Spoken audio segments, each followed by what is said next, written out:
as mais cordiais boas-vindas para mais um estudo da série Princípios de Fé da Igreja Adventista do Sétimo Dia, Movimento de Reforma. Hoje vamos considerar o sublime tema, o assinalamento. Todos os estudos desta série estão baseados na Bíblia e no espírito de profecia, pois esta é uma característica da igreja remanescente. Isaías capítulo 8, versículo 20. A lei e ao testemunho, se eles não falarem segundo essa palavra, nunca verão a alva. A mensagem de Apocalipse capítulo 7 é uma das mais sublimes e ao mesmo tempo mais controvertidas doutrinas entre os professos guardadores do sábado nesses dias finais. Que é o assinalamento? O assinalamento dos 144.000 é um dos pilares da fé adventista. O assinalamento de Apocalipse capítulo 7 é a essência da terceira mensagem angélica de Apocalipse capítulo 14, 9 a 11. O assinalamento é um dos marcos da verdade presente. O assinalamento dos 144.000 é o resultado da pregação da tríplice mensagem angélica de Apocalipse capítulo 14, 6 a 13. E é a última obra realizada em favor do povo de Deus. Quando ocorre o selamento? Em 1844, nosso grande sumo sacerdote entrou no lugar santíssimo do santuário celeste. Será exigido menos de nós neste dia antitípico da expiação, quando Cristo está intercedendo por seu povo no santuário celeste, e deverá ser proferida a decisão final e irrevogável sobre cada caso? Nesta passagem, o espírito de profecia explica que o dia antitípico da expiação começou em 1844. Os que pela fé seguiram seu sumo sacerdote, ao iniciar ele o ministério no lugar santíssimo, contemplaram a arca de seu concerto. Ao entrar Cristo ali em 1844, para efetuar a obra finalizadora da expiação.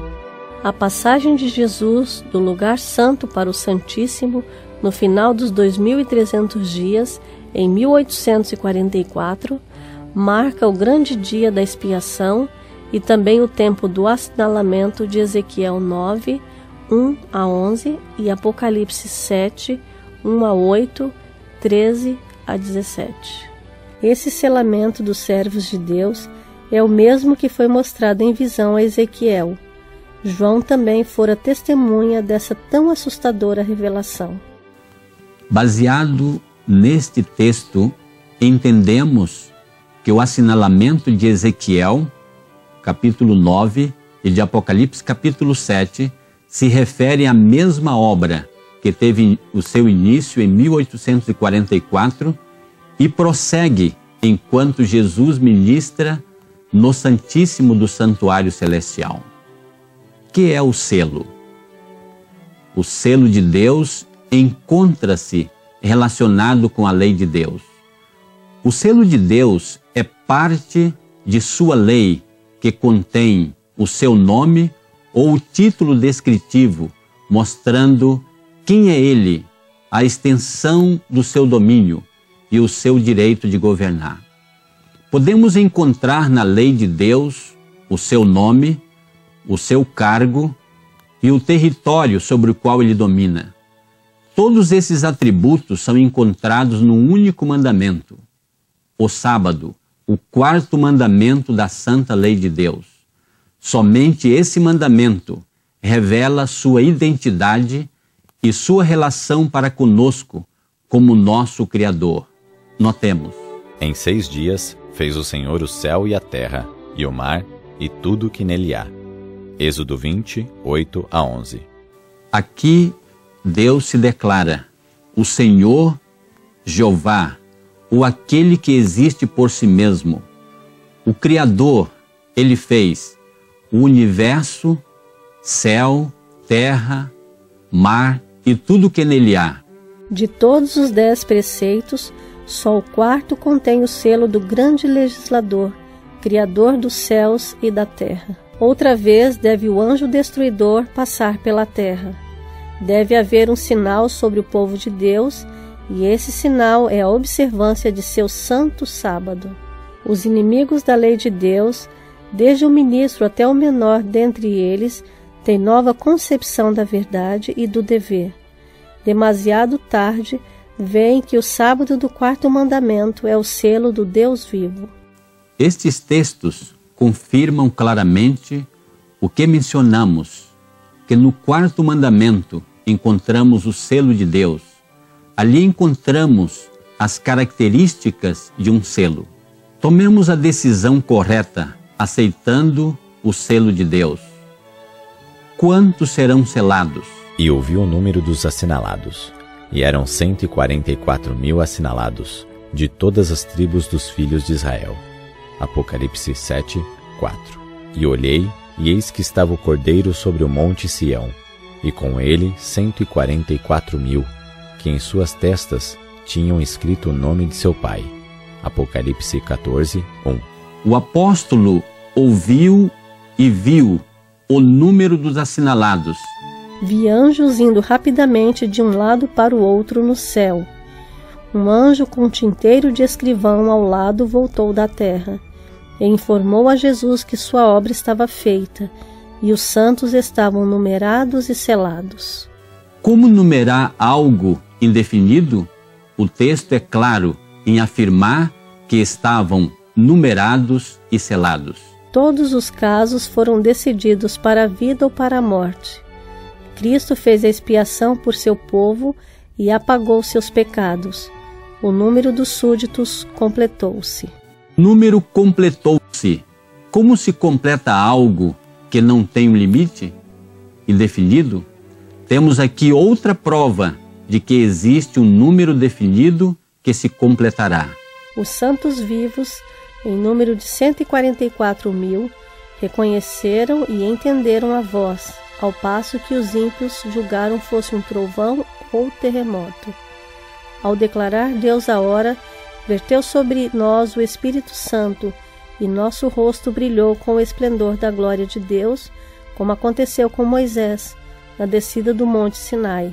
Os 144.000 estavam todos selados e perfeitamente unidos. Após a ressurreição parcial, o número completo dos vivos, por ocasião da segunda vinda de Cristo, será de 144.000. Farão parte dos 144.000 os que morreram fiéis sob a tríplice mensagem angélica a partir de 1844? E ouvi uma voz do céu que me dizia: escreve, bem-aventurados os mortos que desde agora morrem no Senhor. Sim, diz o Espírito, para que descansem dos seus trabalhos e as suas obras os seguem. Apocalipse 14, 13. Abrem-se sepulturas, e muitos dos que dormem no pó da terra ressuscitarão, uns para a vida eterna, e outros para a vergonha e desprezo eterno. Daniel 12, 2. Todos os que morreram na fé da mensagem do terceiro anjo saem do túmulo glorificados para ouvirem um concerto de paz estabelecido por Deus com os que guardaram a sua lei, os mesmos que o traspassaram, os que zombaram e escarneceram da agonia de Cristo, e os mais acérrimos inimigos de sua verdade e povo ressuscitam para contemplá-lo em sua glória e ver a honra conferida aos fiéis e obedientes.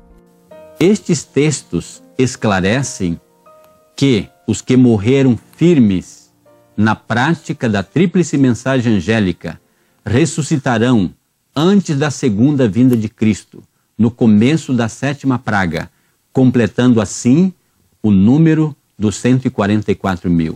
Mal sei o que dizer-vos. A notícia do falecimento de sua esposa foi-me acabrunhante. Foi-me difícil crer nela, e agora mal o admito. Deus me deu uma visão na noite do último sábado, a qual passo a relatar. Vi que ela fora selada, e se levantará a voz de Deus, e se porá de pé sobre a terra, e estará com os 144.000. Encontramos aqui uma evidência clara de que os que morreram fiéis à tríplice mensagem angélica integram os 144.000. A compreensão de que os que morreram fiéis integram os 144.000 era o ensino dos pioneiros adventistas. Vamos citar alguns deles. James White. Os que morreram sob a mensagem do terceiro anjo são uma parte dos 144.000, e não há 144.000 em acréscimo a estes, mas estes ajudam a formar aquele número. São ressuscitados para a vida imortal pouco antes de Cristo vir e são trasladados para a imortalidade quando Cristo aparecer. Uriah Smith.